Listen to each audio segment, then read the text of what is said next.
Au Soudan du Sud, on a une situation humanitaire qui est extrêmement préoccupante, avec la reprise des combats entre les deux parties au conflit, avec des conséquences humanitaires et des exactions importantes que nous avons observées de part et d'autre, et des déplacements de population. Dans ce contexte, nos équipes, à l'avancée des lignes de front, ont dû temporairement, avec les blessés les plus graves que nous avions dans nos hôpitaux de campagne, nous délocaliser pour attendre la fin des combats dans certaines villes. Par rapport au nombre de déplacés, il est toujours difficile de donner des chiffres, mais c'est plusieurs dizaines de milliers de personnes dans cette nouvelle vague de conflits qui se sont déplacés et qui viennent s'ajouter aux 1,5 million de déplacés internes et aux demi-millions de réfugiés qui se trouvent dans les pays avoisinants. On a à l'heure actuelle au Sud-Soudan une opération qui est extrêmement importante en termes financiers, puisqu'on a 135 millions d'euros environ de budget, et on va présenter une rallonge budgétaire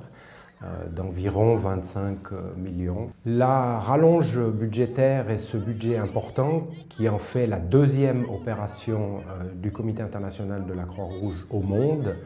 va servir à l'alimentation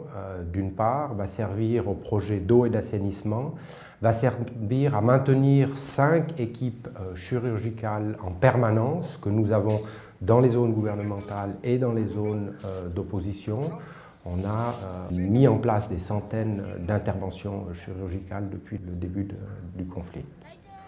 On a au Sud-Soudan une assistance extrêmement importante pour les populations déplacées, également quelques populations résidentes. Mais notre souci principal et majeur, c'est le respect du droit international humanitaire. J'en appelle aux parties, de part et d'autre de cette situation conflictuelle qui dure depuis plus d'une année, de respecter le droit international humanitaire, de respecter la population civile, les installations civiles, en particulier les installations médicales.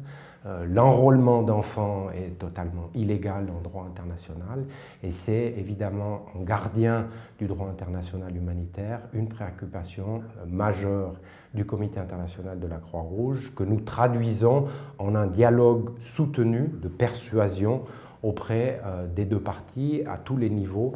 du commandement militaire.